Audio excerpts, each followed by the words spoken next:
자, 마태복음 강의 오늘 35번째 시간인데요. 그 공관복음이라 그러죠. 공관복음이 뭡니까? 마태, 마가, 누가복음까지. 그 요한복음은 대단히 좀 다른 관점입니다. 이 마태, 마가, 누가는 대단히 비슷한데 요한복음은 굉장히 다르죠. 그래서 이 세 복음서를 일컬어서 공관복음이라 그렇습니다. 이 공관복음에 모두 기록된 사건이 있습니다. 그게 뭐냐면 어디냐면 마태복음 14장, 오늘 우리가 읽은 본문, 그리고 마가복음 6장, 누가복음 9장 이렇게 나온 이야기예요. 근데 이제 원래는 우리가 마태복음 강해인데 그 똑같은 얘기가 마가복음에 조금 더 자세하게 기록이 됐습니다. 그래서 오늘은 마태복음 강해지만 마가복음 본문을 위주로 오늘 말씀을 드리도록 하겠습니다. 그래서 이제 제가 오늘 이 본문을 이제 연구하는 중에 그 어떤 책에 이렇게 써 있더라고요. 이 부분이 설교 본문으로 선택되는 경우는 아주 드물다. 설교 시간은 잘 설교가 되지 않는다. 라고 이제 그 책에서 이제 얘기를 하더라고요. 맞습니다. 우리가 잘 아는 사건이지만, 매우 잘 아는 사건이지만, 대부분의 목사님들이 이것을 설교의 주 본문으로 하진 않아요. 그냥 다른 설교를 하다가 이렇게 언급하는 경우는 있어도 이것이 주 본문이 되지는 않습니다. 근데 저는 오늘 이것을 주 본문으로 한번 해보겠습니다. 자, 어떤 사건이냐면 14장 1절을 보면 그때 분봉왕 헤롯이 예수의 소문을 들었다라고 되어 있습니다. 분봉왕이 뭡니까? 분봉왕. 그 분봉왕이 뭐냐면 그 헤롯 대왕은 예수님이 태어날 때의 왕이 헤롯 대왕이죠. 그때 왕이 헤롯 대왕이고 이제 뭐 30년의 세월이 흘렀습니다. 그리고 예수님이 성인이 됐습니다. 지금도 왕이 헤롯이에요. 그 아들 헤롯. 헤롯 대왕의 아들 헤롯입니다. 근데 그 자기가 이제 죽고 난 후에 자기 아들 3명에게 이게 좀 흐려서 잘 안 보이네요. 아켈라오, 안티파스, 빌립 이렇게 되어 있습니다. 이 3명의 아들에게 각각 지역을 나눠서 왕을 맡겼습니다. 자기가 유다 땅을 다 통치했었는데 죽으면서 3명의 아들에게 지역을 나눠서 통치를 맡긴 거죠. 그 지역을 색깔별로 구별하면 조금 다시 한번 어둡게 해주시고, 아켈라오가 다스리는 땅이 여기고, 제가 색깔을 맞췄습니다. 안티파스가 여기, 그 다음에 헤롯 빌립, 그러니까 헤롯 아켈라오, 헤롯 안티파스, 헤롯 빌립이라고 이렇게 부릅니다. 오늘의 주인공은 누구냐? 이 헤롯 안티파스입니다. 그러니까 헤롯이 굉장히 오래 왕을 했구나 그렇게 하시면 안 됩니다. 이미 옛날 헤롯은 죽었고 그 아들 헤롯들이 다스리고 있는 거예요. 그러면 이 갈릴리 지방을 이 안티파스가 다스렸는데 제가 지난번에 수요일 날 한번 그 드라마 설교를 제가 하지 않았습니까? 이 수요 예배 시간이 참 피곤합니다. 이 저녁에 다들 뭐 애들 돌보고 오고 일하고 오고 뭐 공부하다 오고 이러기 때문에 너무 피곤해서 집중력이 좀 떨어지시는 것 같아서 제가 드라마를 한 번도 본 적은 없지만 이제 드라마 설교를 한번 준비를 해봤습니다. 그래서 오늘 등장인물들이 어떤 등장인물이 나오냐면 그 헤롯 안티파스는 굉장히 우유부단하고 그래요. 좀 이렇게 날카롭게 결정하지 못하고 질질 끌려가고 이렇습니다. 그런 우유부단한 헤롯과 이 헤롯의 부인, 아주 표독합니다, 여자가. 표독한 헤로디아라는 여자가 나오고, 그 헤로디아의 딸이 거의 걸그룹 수준입니다. 걸그룹 수준의 딸이 나오고 세례 요한이 등장합니다. 한 명씩 제가 그냥 인터넷에서 표독한 사람을 찾았어요. 제가 뭐 배우 이름은 전혀 모르는데 표독한 사람을 찾으니까 바로 이 사람이 나오더라고요. 표독해 보이십니까? 그 다음에 그 걸그룹을 찾으니까 뭐 이런 예쁜 아가씨가 한 명 나오고 누군지는 제가 모르겠습니다. 그 다음에 아세요? 그 다음에 그 세례 요한은 이런 얼굴이 이제 나왔습니다. 잘 안 보이네요. 조금 어둡게 하시면 잘 보일 것 같습니다. 그 다음에 이제 굉장히 우유부단한 표정을 제가 좀 찾아 헤맸는데, 좀 이런 표정을. 자, 그래서 좀 우유부단한 헤롯, 이렇게 해서 이제 이 등장인물들이 오늘 어떻게 되는지 한번 보도록 하겠습니다. 자, 이 헤롯이 어떤 소문을 들었습니다. 어떤 소문을 들었느냐면, 많은 귀신을 쫓아내며 많은 병자를 예수님께서 고쳤다는 소문을 헤롯이 들었어요. 그러자 이에 예수의 이름이 드러난지라, 예수의 이름이 병자를 엄청나게 고치더라, 많은 귀신을 쫓더라 이렇게 이름이 드러나니까 헤롯 왕이 그 소문을 듣고 이르되 그 우유부단한 헤롯이 뭐라고 얘기했냐면, 오늘 이제 말풍선까지 제가 준비를 했습니다. 이해를 돕기 위해서. 세례 요한이 죽은 자 가운데서 살아났도다. 지금요, 그 얼마 전에 세례 요한을 죽였어요, 이 헤롯이. 근데 그 요한이 살아났구나 라고 생각을 하는 거예요. 그러므로 이런 능력이 그 속에서 일어나느니라 라고 얘기를 합니다. 근데 사실 죽은 그 세례 요한이 살아났다는 의미는 진짜로 환생을 했다는 그런 개념은 안 가지고 있었어요. 왜냐하면 나이로 봐도 거의 비슷한 나이인데, 세례 요한과 예수님이 거의 비슷한 나이인데, 만약에 정말 죽었다가 환생한 걸로 믿으려면 아기가 돼야 되지 않습니까? 그러니까 여기서 말하는 죽은 세례 요한이 살아났다는 얘기는 세례 요한의 영을 가지고 뭐 그런 의미예요. 그렇게 생각을 하는 거죠. 그랬다는 얘기가 아니라 그 헤롯이 그렇게 생각을 한 거예요. 아이쿠야, 이거 죽은 세례 요한이 살아났나 보다. 그렇지 않고서야 어떻게 저런 일들을 그 예수라는 자가 할까라고 이제 생각을 한 거예요. 그러자 이제 막 소문이 도는 거예요. 어떤 이는 그 예수님이 엘리야라고도 하고, 그러니까 엘리야가 다시 온 거다. 또 어떤 이는 그가 선지자니 옛 선지자 중에 하나와 같다. 뭐 이거를 다시 우리 그 드라마로 하면 그는 엘리야다. 뭐 이렇게 얘기하는 사람도 있고, 아니다, 그는 옛 선지자 중에 하나다. 제가 신경 많이 쓰지 않았습니까? 이렇게 이해가 잘 되시죠, 이제? 뭐 이렇게 뭐 사람들마다 이렇게 주장이 막 달랐단 얘기예요. 자, 그러자 헤롯은 그 얘기를 듣고, 아니다, 그는 엘리야도 아니고 그냥 평범한 선지자, 옛날 선지자 중에 한 명 같은 사람도 아니고, 그는 분명히 내가 목을 자른 요한, 그가 다시 살아난 거다. 그가 다시 죽고서 아기로 태어난 건 아니지만 어쨌든 그의 영을 가지고 뭐 이렇게 하는 거다라고 이제 얘기를 합니다. 자, 이렇게 헤롯은 지금 왕입니다. 왕이 뭐가 도대체 두렵길래, 세례 요한이 그렇게 뭐 두려울 만한 사람인가요? 그러니까 두려운 사람은 아니잖아요. 이 두려움을 가지게 된 원인이 뭘까요? 왜 이렇게 헤롯은 두려워할까요? 우리가 지난번에 사무엘하 강의 20번째 강의를 할 때 제가 말씀을 드렸듯이, 다윗도요 굉장히 두려워하고 초조했어요. 옛날에는 굉장히 담대했거든요. 다윗이 어느 정도로 담대했죠? 그 골리앗을 무찌르러 물맷돌 몇 개로 가져갈 정도로 굉장히 담대했던 다윗이 나중에는 어느 순간에는 굉장히 불안에 떨고 두렵고 초조하고 이런 사람으로 바뀌었단 말이죠. 그 바뀐 이유가 뭡니까? 죄를 져서 그렇잖아요. 죄 짓고 나니까 자신감이 없고 하나님 앞에서 일단 자신감이 없잖아요. 그러니까 압살롬의 반란 후에 다윗은 불안함과 초조함에 떨어가지고 가만히 있어도 왕이 되는 상황인데 유다 지파한테 가가지고, 야, 빨리 나를 왕으로 모셔라. 빨리 나를 왕으로.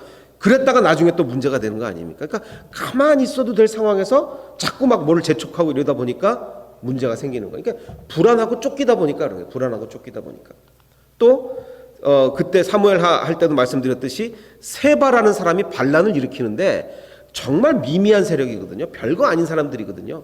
가만 그냥 놔둬도 돼요. 놔둬도 되는데 그거를 굳이 쫓아가서 막 잡고 막 이런 행동을 벌이잖아요. 왜? 자신감이 없어진 거예요.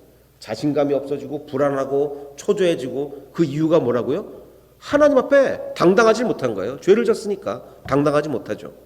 죄진 사람은 당당하지 못합니다. 이 지금 헤롯도 마찬가지예요. 자기가 죄졌다고 생각을 해요. 뭐를? 그 세례 요한을 죽인 걸 죄졌다고 알아요. 그래서 지금 불안에 벌벌 떠는 거예요. 야, 이거 죽은 세례 요한이 다시 살아났나 보다. 뭐 이러면서 지금 벌벌 떠는 겁니다. 자, 그럼 이 헤롯은 어떤 일이 있어서 이렇게 세례 요한을 죽이게까지 됐는가? 그 이제 그 전 이야기로 거슬러 올라가는 거. 그 전에 어떤 일이 있었냐면, 헤롯이 자기 동생, 이복 동생입니다. 이복 동생 빌립의 아내 헤로디아에게 장가를 들었다. 그러니까 이복 동생의 와이프를 뺏은 거예요. 뭐 이복 동생이 죽은 것도 아니고 멀쩡히 살아 있는데 그 와이프를 뺏은 겁니다. 자, 이게 어떻게 된 거냐? 그 이 헤롯 안티파스의 원래 본부인은, 헤로디아하고 결혼하기 전에 원래 본부인은 어떤 사람이었냐? 그 나바테아라는 그 지역의 공주입니다. 그 지역이 어디 있냐면, 여기가 이제 유다 땅이고 여기가 나바테아라는 그 이 사해를 건너서 나바테아라는 지역이 있어요. 이 지역의 공주예요. 공주랑 결혼을 했는데 그럼 옛날에는 그럼 무슨 일로 결혼했겠습니까? 이제 아마 우리가 추정하기로는 그 로마 황제가 중매를 서서 니네가 이제 서로 평화를 자기 로마 제국 안에 평화가 있기를 굉장히 원할 거 아니에요. 로마 황제는. 그러니까 로마 황제가 아마도 중매 같은 걸 서서 너 이 지역 공주랑 좀 결혼을 해라. 그래야 서로 간에 평화가 있을 거 아니냐. 아마 그러지 않았을까라고 추정을 합니다. 그래서 이제 그 공주랑 이제 결혼 생활을 하던 중에 언젠가 하루는 이 헤롯 안티파스가 로마를 방문하게 됐어요. 로마를. 그런데 아까 말한 그 빌립, 근데 빌립이 동명이인이 2명 있습니다. 아까 그 헤롯의 세 아들 각각 지역을 나눠서 제가 아까 분봉왕이 뭐냐고 해놓고서 설명을 안 드렸군요.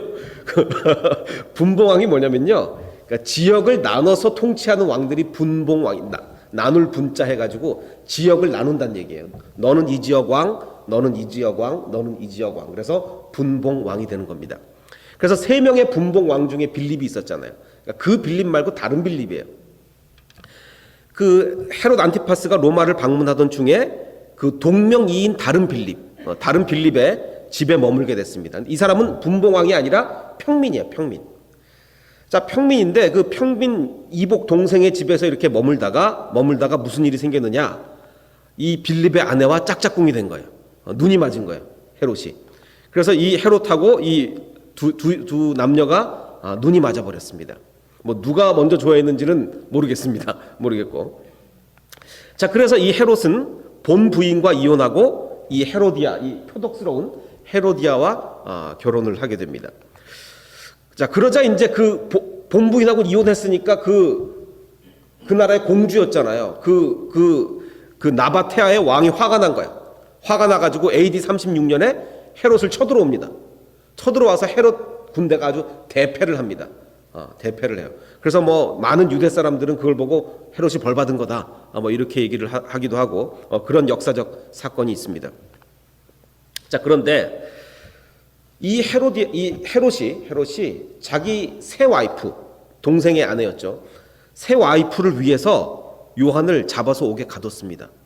자, 왜냐? 그 이유가 뭐냐? 이 세례 요한이 뭐라고 얘기를 했냐면 동생의 아내를 취한 것이 옳지 않다라고 아주 바른 말을 했기 때문에. 바른 말을. 그러니까 이 여자는 굉장히 자, 보십시오. 지금 둘 다 잘못한 거거든요. 뭐 지금 둘이 눈이 맞아서 된 거니까 둘 다 잘못한 건데 어떻게 보면 주어 자체는 누가 잘못한 걸로 돼 있습니까? 이 세례 요한이 말한 거에 주어는 누구로 돼 있어요? 헤롯이 왜냐면 옛날이니까 그거 다 남자가 하지 뭐 옛날에 여자가 좋아한다고 결혼하던 시절이 아니잖아요. 그러니까 어쨌든 남자가 주도적으로 했을 테니까 네가 동생의 아내를 뺏은 거는 그건 잘못된 거다. 분명히 헤롯이 잘못된 주어로 돼 있는데 더 거기에 거부감을 느낀 건 누구냐? 이 헤로디아, 여자가 더 거부감을 느낀 것 같아요. 그래서 이 여자가 더 안달이 난 것 같아. 그래서 요한을 분명히 저거 잡아 죽여야 된다. 그러니까 이 헤롯이 그 여자를 위해서, 그러니까 자기를 위해서가 아니고 내가 보기에 저 세례 요한이 너무 꼴보기 싫어가지고 잡아놓은 게 아니고 여자를 위해서 잡아넣었단 말이죠. 자, 그런데 이거 뭐 세례 요한 어느 이제 그 영화 같은 거 많이 보면, 기독교 영화를 보면요, 대부분의 영화에서 세례 요한은 못생기게 나옵니다. 그 예수님은 아주 뭐 최고의 미남 배우가 예수님 역할을 맡고 세례 요한은 다 못생긴 배우들이 맡아요. 사실 성경적으로는 전혀 그렇지 않습니다. 성경적으로는 오히려 예수님이 못생긴 걸로 돼 있고 세례 요한은 전혀 뭐 어떻게 생겼는지 언급이 별로, 그러니까 뭐 옷이 어떻다 뭐 이런 건 있어도 어떻게 생겼는지 언급은 별로 없습니다. 근데 그 예수님은 굉장히 좀 못생긴 걸로 이렇게 나오고, 그러니까 잘생긴 예수님 절대로 그 그림 같은 거 보시면 안 됩니다. 자, 어쨌든 세례 요한이 이런 얘기를 했어요. 자, 그런데 이 헤로디아가, 그 여자가 헤로디아가 요한을 원수로 여겨서 죽이고자 하였으되 하지 못한 이유가 뭐냐? 헤롯이 요한을 의롭고 거룩한 사람으로 알았어요. 그러니까 이 헤롯은요, 비록 악인이었지만 세례 요한이 올바른 사람이라는 걸 알았단 말이에요. 알았어요. 의롭고 거룩한 사람으로 알고 두려워하여 보호하며 또 그의 말을 들을 때에, 자, 흑의 번민을 하면서도 달갑게. 이게 무슨 얘기냐? 그 얘기가 지금 다 자기 얘기거든요. 자기가 잘못한 거 지적하고 뭐 이러는데도 잘못한 걸 알면서도 듣는 거예요. 왜 그런 거 있잖아요. 이 나쁜 사람이라고 해서 다 나쁜 게 아닙니다. 처음부터 뭐 모든 게 100가지가 다 나쁜 게 아니에요. 그 안에 이 올바른 구석들이 조금씩은 다 있죠. 그러니까 자기 잘못을 지적해 주면서 그래 내가 잘못한 거야 하면서도 계속 듣는 거예요. 그래 네 말이 옳아. 그러니까 어떻게 보면 그런 거죠. 올바르게 살고 싶은데 안 되는 거예요. 올바르게 살고 싶은데 하나님이 도와주시지 않으면 아무리 올바르게 살고 싶어도 이게 안 됩니다. 자, 근데 마침 기회가 좋은 날이 왔습니다. 누구한테? 헤로디아한테, 그 여자한테 좋은 기회가 생겼어요. 어떤 기회가 생겼냐면 곧 헤롯이 자기 생일에 자, 높은 사람들이 쭉 나옵니다. 대신들과 천부장들과 갈릴리의 귀인들로 더불어 잔치를 이제 벌이게 됐습니다. 그러던 중에 우리가 잘 아는 사건이 나오죠. 헤로디아의 딸이 친히 들어와 춤을 추어. 보통 이럴 때는 그냥 그 무희들이 춤을 추죠. 무희들이 춤을 추는데 이날은 특별히 헤로디아의 딸. 자, 근데 지금 헤롯과 헤로디아는 부부죠. 부부인데 그럼 이 딸은 헤롯의 딸일까요? 빌립, 옛날 전 남편의 딸일까요? 예, 전 남편의 딸. 뭐 나이나 이런 걸로 고려해 볼 때 분명히 아마 전 남편의 딸일 겁니다. 헤로디아의 딸이 친히 들어와 춤을 추어 헤롯과 그와 함께 앉은 자들을 기쁘게 한지라. 그러니까 거의 걸그룹 수준이었던 것 같아요. 아주 춤을 잘 췄던 것 같아요. 그래서 이 헤로디아의 딸이 뭐 이렇게 예쁘게 생겼겠죠. 이렇게 막 이제 춤을 추고 있습니다. 춤을 추고 있는데 이거를 이제 헤롯이 보고 너무 즐거웠던 거예요. 글쎄 굉장히 즐거워가지고 뭐라고 얘기를 하냐면 무엇이든지 내가 원하는 것을 내게 구하라. 내가 다 들어줄게. 라고 이제 얘기를 합니다. 뭐 술에 취해서 얘기를 했겠죠. 더군다나 이제 아예 맹세까지 합니다. 뭐라고 맹세를 하냐면 무엇이든지 내가 내게 구하면 내 나라의 절반까지라도 내가 주겠다. 다 주겠다. 라고 그냥 얘기한 것도 아니고 어떻게 합니까? 맹세를 합니다. 맹세를 해요. 자, 그러자 이 헤로드의 딸은 쫄쫄쫄 누구한테 가겠습니까? 엄마한테 가죠. 엄마한테 가서 내가 무엇을 구하리까? 라고 이제 묻습니다. 아빠가 그 우리 의붓 아빠가 뭐 맹세해서 나라 절반이라도 준다는데 그럼 제가 뭐를 구할까요? 라고 이제 엄마한테 묻습니다.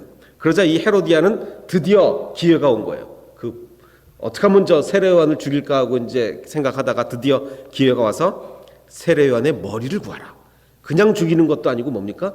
머리를 자르라고 해라. 참수죠, 참수. 이렇게 얘기를 합니다. 자, 그러자 그러니까 여기서는 이제 그녀죠. 이제 옛날에는 이제 그녀라는 표현을 잘 안 썼기 때문에 그녀가 곧 왕에게 급히 가서 구하여 이르되. 그래서 아빠한테 가서 뭐라고 얘기하냐면 세례 요한의 머리를 소반, 그러니까 뭐 쟁반이죠, 쟁반. 이 접시 쟁반에 얹어 곧 내게 주기를 원하옵나이다. 라고 이제 얘기를 합니다. 이 여자애가 이런 이때 당시 나이가 10대로 추정이 되거든요. 10대 여자가 그러니까 이 어머니도 그렇죠. 자기 딸한테 그런 걸 시킵니까? 그 사람 머리 잘라오라고? 근데 이제 어머니가 그걸 시킨 거예요. 그걸 또 얘기를 듣습니다. 그래서 세례 요한의 머리를 좀 잘라 주십시오. 그러자 그 얘기를 들은 헤롯이 어떻게 생각할까요? 지금 헤롯은 세례 요한이 지금 나쁜 사람이라고 생각하는 게 아니라니까요. 의인이에요, 의인. 그의 말을 즐겨 들어요. 자기가 잘못한 거 막 꼬집고 있는데 즐겨 들어요. 그런데 그의 머리를 자르라 그러니까 얼마나 지금 당황스럽습니까? 그러니까 할 말을 잃은 거예요. 할 말을 어떻게 해야 되나? 그래서 왕이 심히 근심했습니다. 심히 근심했지만 문제는 뭐냐면 자기가 맹세한 것과 그 앉은 자들이라는 게 뭡니까? 아까 지금 고관들 뭐 아주 한 자리씩 하는 사람들 쫙 있는데 그 앞에서 자기가 맹세를 했거든요. 뭐든지 다 들어주겠다. 근데 안 들어주면 이 자기 체면이 이게 말이 아닌 거 아닙니까? 그 앉은 자들로 인하여 그를 거절할 수 없는지라. 그래서 왕이 요한의 머리를 가져오라 라고 명령을 하니까 사람이 나가서 감옥에서 요한의 목을 베어서 그 머리를 소반, 쟁반에 얹어다가 소녀에게 주게 됩니다. 소녀가 그것을 어머니한테 또 이렇게 가져다 줍니다. 그러니까 그림으로 보면 이렇게 세례 요한의 머리가 이렇게 있습니다. 자, 이 헤롯은요, 해서는 안 되는 것을 알면서 뭐 때문에 범죄를 했습니까? 사람의 눈 때문에 한 거예요. 사람의 눈 때문에. 아니, 지금 내가 다 맹세를 했는데 내가 그걸 안 지키면 지금 저 사람들 지금 다 나 쳐다보고 있는데 내 체면이 뭐가 되냐? 내 체면이. 그러니까 체면 때문에 범죄한 거예요. 체면 때문에. 어쩔 수가 없어가지고. 이런 일이 어디 있습니까? 자, 그런데 이게 비슷한 케이스가 또 있어요. 언제죠? 빌라도가요. 꼭 이거 뭐 체면 때문이라고 하긴 좀 그렇지만 빌라도도 똑같아요. 예수님이 죄 없는 거 알았어요. 예수님이 죄 없고 아무 문제 없는 걸 다 알았단 말이에요. 그러니까 당연히 사형을 시키면 안 된다고 알았어요. 근데 지금 많은 유대인들이 뭘 요구합니까? 예수를 십자가에 못 박아라. 예수를 십자가에 못 박아라. 요구를 하는 거예요.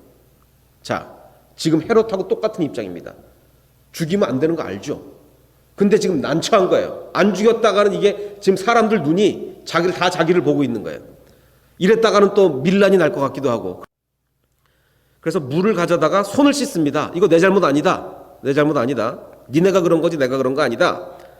이 사람의 피해에 대하여 나는 무죄하니 너희가 뭐 나중에 이거 벌 받을 일 있으면 니네가 받아라. 나는 상관없다. 라고 했습니다.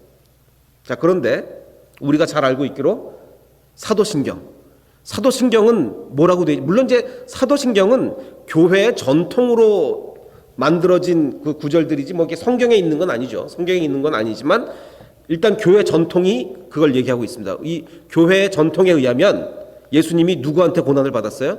본디오 빌라도. 자기는 나 책임 없어. 이건 내 잘못 아니야. 라고 했는데 우리는 주일마다 뭐라고 얘기합니까? 주일마다 예수님이 빌라도한테 고난을 받았다고 우리 주일마다 얘기하죠. 뭐 이거 사도신경을 안 하는 교회들도 있지만 거의 전 세계 대부분의 교회들에서 주일마다 빌라도가 그랬다. 뭐 이렇게 얘기를 하는 거예요. 왜 그럴까요? 왜? 자, 예수님이 죄가 있다고 착각해서, 그건 착각이죠. 예수님이 죄가 있다고 착각해서 죽인 사람이 더 나쁩니까? 죄 없는 거 알면서 사형 선고 내린 게 더 나쁩니까? 후자가 더 나쁘죠. 사실요, 유대인들은요, 예수님이 죄인이라고 생각한 거예요. 왜? 자기네 율법에 비하면 말이 안 되거든요. 하나님의 아들이 어디 있어? 하나님의 아들이. 하나님은 홀로 하나님이지 하나님의 아들이 어디 있는 거야? 근데 예수님이 나타나서 하나님의 아들이라 그리고 뭐 유대인의 왕이라 그러니까 당연히 죽어야 되는 거예요. 그건 당연히. 그러니까 어떻게 보면 유대인들은요, 우리가 생각하는 그런 극악무도한 사람들이 아니란 말이에요. 자기 신앙을 밀고 가다 그렇게 된 거예요. 밀고 가다가. 오히려 더 나쁜 건 누구예요? 빌라도죠. 죄 없는 거 뻔히 알아요. 자, 한 나라의 어떤 재판관이다. 이 사람 지금 총독인데 재판관이다. 내가 지금 이 사람을 죄 없는 거 뻔히 안다. 무죄한 거 안다. 근데 사형 선고를 안 내리면 지금 내 재판장 자리가 위험하다. 그래서 할 수 없이 사형 선고 내린다. 이런 법이 어디 있습니까? 이건 굉장히 큰 죄죠. 어마어마하게 큰 죄입니다. 그래서 우리가 주일마다 외우는 거예요. 본디오 빌라도한테 고날 받았다고. 예. 굉장히 큰 죄를 진 거예요. 자, 헤롯 우유부단합니다. 뭐 안절부절 못해요. 뭐 이러지도 못하고 저러지도 못하고 뭐 예수님이 죄 없는 세례 요한이 죽을 죄 진 거 아닌 거 알아요. 의로운 사람인 거 압니다. 그런데 어쩔 수가 없잖아. 뭐 내가 맹세했는데 어떻게? 그건 내 잘못 아니야. 난 그냥 맹세를 지킬 뿐이야. 아닙니다. 아니에요. 엄청난 잘못을 한 거예요. 엄청난 잘못을. 자, 헤롯 안티파스는 왕이 됐습니다. 분봉왕. 한 지역을 다스리는 분봉왕이 됐습니다. 행복했을까요? 우리는요, 굉장히 높은 자리를 추구합니다. 어떻게 하든지 높은 자리에 올라가서 저 높은 자리에 올라가면 내가 행복하겠지. 높은 자리에 올라가면 행복하겠지. 그래서 끝없이 높은 자리를 추구해요.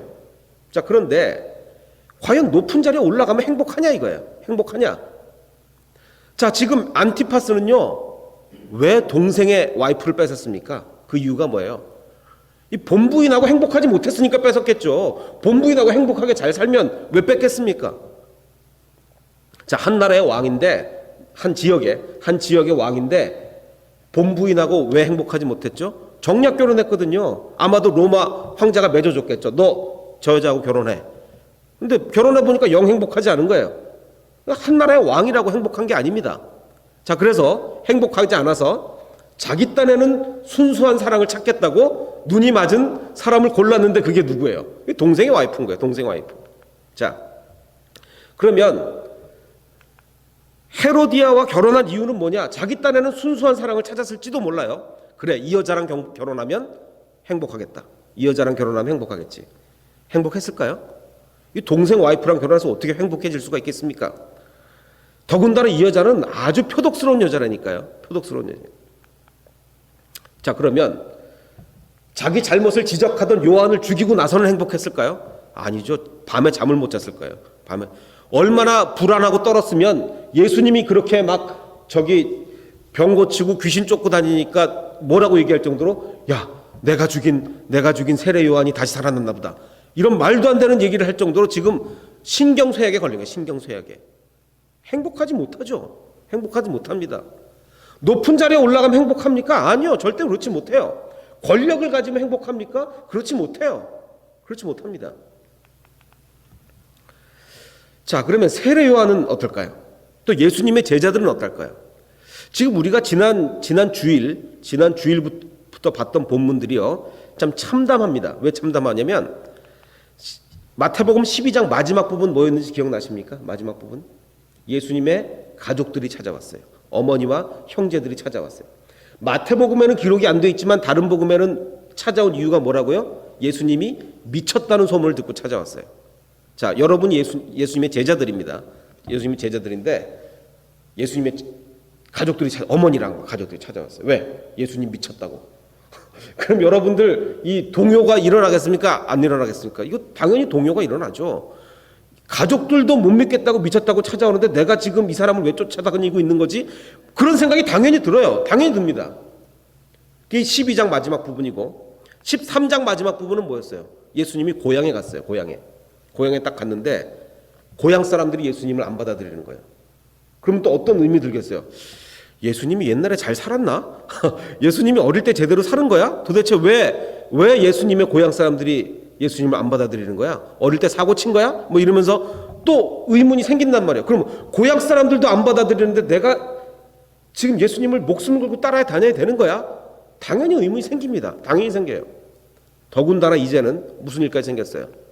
세례 요한이 죽었어요. 14장 처음에. 12장 마지막에 예수님의 가족들이 미쳤다고 찾아왔고 예수님 13장 마지막에 고향 사람들이 예수님 배척하고 14장 첫 부분에는 예수님의 동료이자 친척인 세례 요한이 죽었어요. 자, 이쯤 되면 여러분이 예수님의 제자들이면 남아 있겠습니까? 도망가겠습니까? 이거 도망가야 될 상황이에요. 도망가야 될 상황. 우리는요, 예수님의 제자들을 너무 평가절하할 때가 많이 있습니다. 물론 저도 그런 설교 많이 했어요. 예수님의 제자들 보면 정말 한심합니다. 한심해요.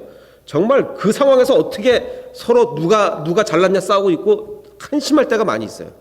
그런데 하나하나 물론 한심할 때도 있지만 우리보다 100배 1000배 날 때가 굉장히 많습니다. 우리보다 100배 1000배 날 때가. 왜? 남아 있겠습니까? 세례 요한이 죽었다니까요. 어머니도 와서 너 미쳤냐 이러고 있다니까요. 남아있을 수가 없어요. 도망갑니다. 그런데 예수님의 제자들은 아직도 남아있어요. 아직도 남아있어요. 우리가 그건 인정해야 됩니다. 인정해야 돼요. 도대체 뭐 믿고 남아있었을까요? 뭐 믿고. 그래서 13장에 제가 지난 주일날 비유 얘기할 때 뭐 시간이 없어서 비유 하나하나 살펴보진 않았는데 예수님이 이런 말씀을 하시죠. 비유 가운데 천국은 마치 밭에 감추인 보화와 같으니. 자, 밭이 있는데 그 밭 어디인가에 보화가 묻혀 있는 거예요. 사람이 이를 발견한 후 밭인데 자기 밭이 아니에요. 자기 밭이 아닌데 그 밭 한가운데 어딘가 보화가 숨겨져 있는 걸 알았어요. 그럼 당연히 뭐 하겠습니까? 기뻐하며 돌아가서 자기의 소유를 다 팔아 그 밭을 사겠죠. 왜? 그 밭을 사면 그 보화가 자기 거 아니에요. 물론 여기서 이 행위가 윤리적이냐 이런 거 따지면 안 되죠. 지금 예수님의 비유는 거기까지 얘기하는 게 아니고 그냥 그렇단 얘기예요. 그만큼 자 생각을 해봐라. 이 작은 네 소유를 다 팔아봤자 얼마 하겠냐.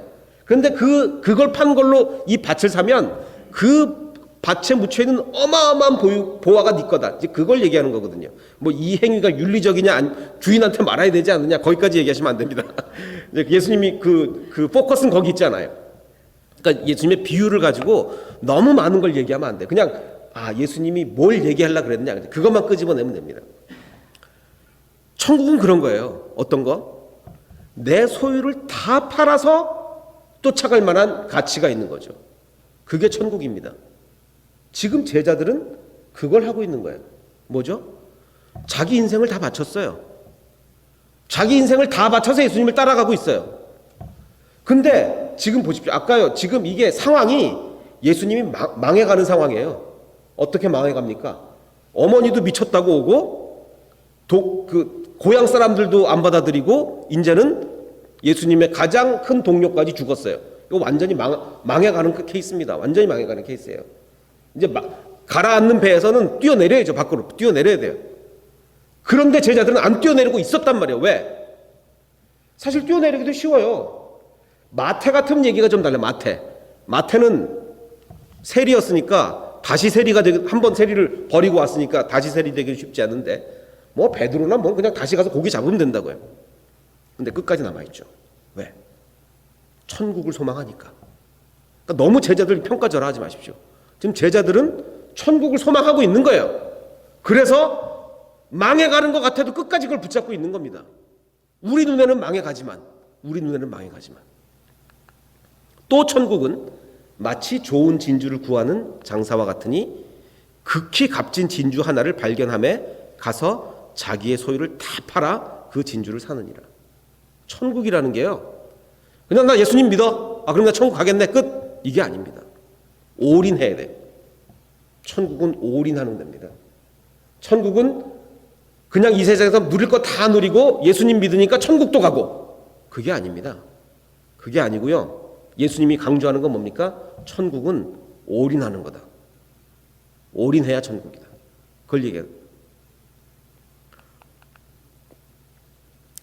스데반 얘기를 해보겠습니다. 스데반이요, 순교 당하기 직전에 공회 중에 앉은 사람들이 다 스데반을 주목하여 보니 그 얼굴이 천사의 얼굴과 같더라. 지금 이제 스데반 죽습니다. 죽는 사람이 얼굴이 뭐 같대요? 천사의 얼굴. 자, 제가 아까 헤롯 안티파스 행복했을까를 물어봤습니다. 행복했을까요?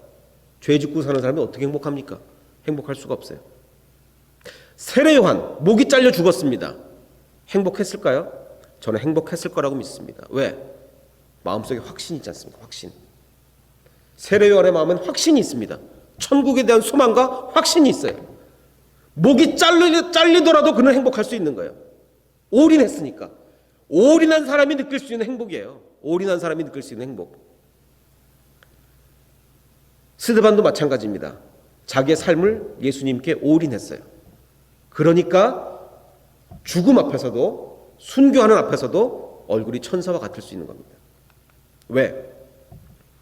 스데반이 성령 충만하여 하늘을 우러러 주목하여 하나님의 영광과 및 예수께서 하나님 우편에 서신 것을 보고 말하되, 보라, 하늘이 열리고 인자가 하나님 우편에 서신 것을 보노라.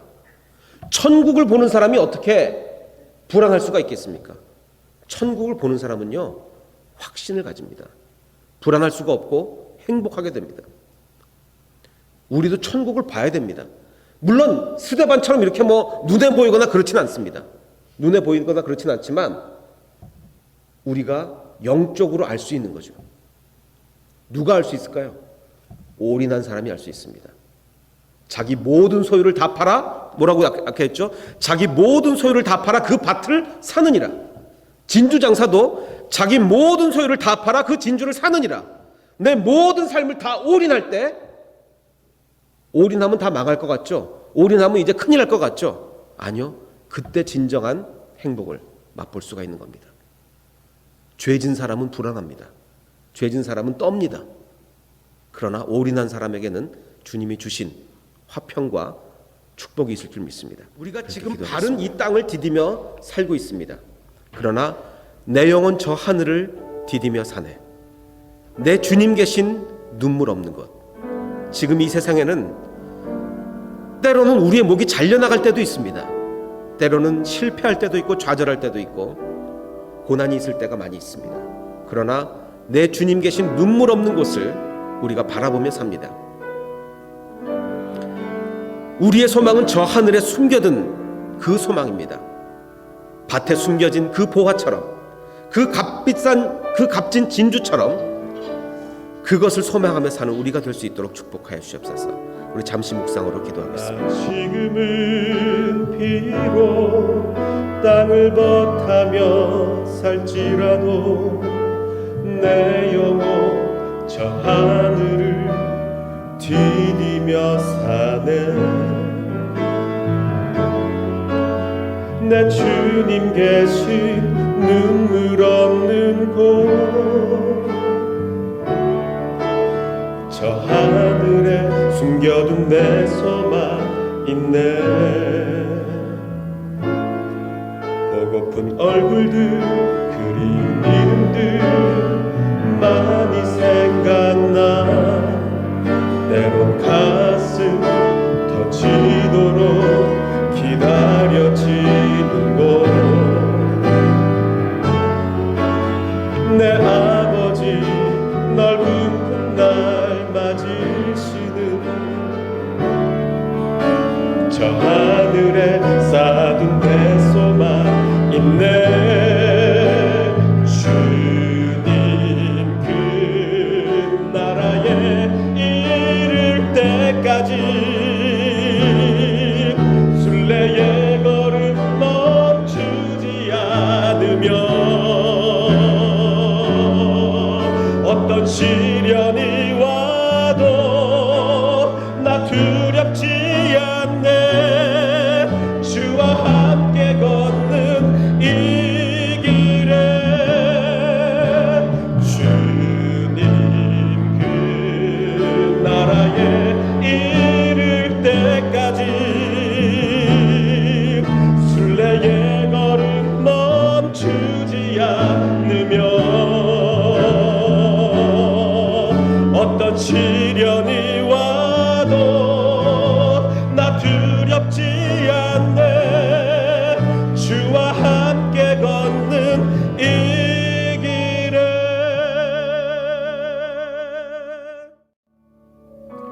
아버지 하나님, 우리가 두렵지 않을 수 있는 것은 주님이 우리와 함께 걸어주시기 때문입니다. 내가 주님께 올인했기 때문입니다. 아버지 하나님, 아직도 내가 한쪽은 이 세상에, 한쪽은 천국에 그렇게 걸쳐있는 삶을 살고 있다면 아버지 하나님, 나로 하여금 올인할 수 있도록 축복해 주시옵소서. 혹시 내가 죄를 짓고 있습니까? 그래서 내 마음속에 불안과 초조함과 근심이 있습니까? 아버지 하나님, 그런 삶을 떨쳐버리고 오직 주님을 전심으로 따라가는, 진심으로 따라가는 우리가 될 수 있도록 축복하여 주시옵소서. 이제는 우리 구주 예수 그리스도의 은혜와 아버지 하나님의 무한하신 사랑과 성령님의 감화 감동 충만하게 역사해 주심이 주님께 모든 것을 걸기를 원하는 이 자리에 모인 모든 백성들 머리 위에 이제로부터 영원토록 함께 하시기를 간절히 축원하옵나이다.